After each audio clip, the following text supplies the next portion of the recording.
जारी पने का पार्ट शूटिंग पीरियड में बजाती है। जैसे परमात्मा के लिए सर्वव्यापी कह देते हैं, तो ऐसे ही उसके लिए पूज्य और पुजारी कह दिए। सर्वव्यापी कैसे होता है? शास्त्रों में परमात्मा को सर्वव्यापी भी कह दिए। तो ये कहाँ की बात है?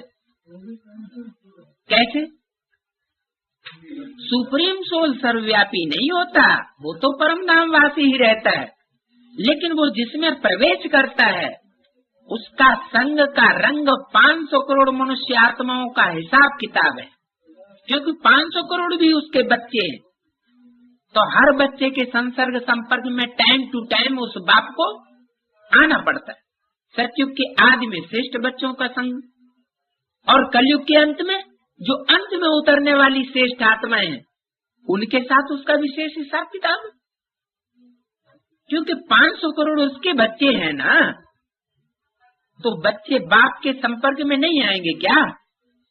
तो ऐसे कह देते हैं कि कीड़ों में, मकोड़ों में, पशुओं में, पक्षियों में 84 लाख योनियों में आत्मा जन्म लेती।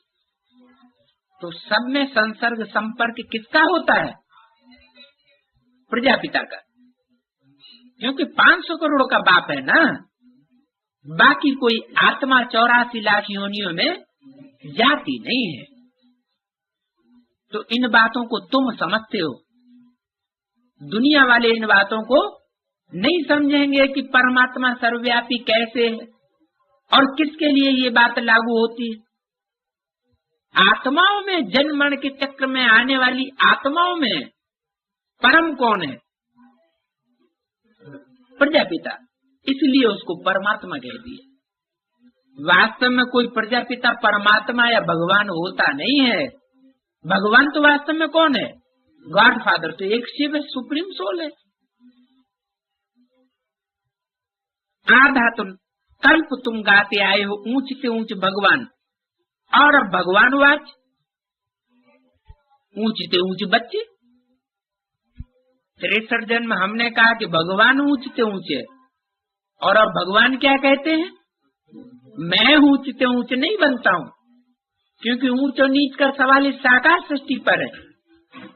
तुम बच्चे ऊंच से ऊंच बनते हो। तो ऐसे बाप की राय पर भी चलना चाहिए।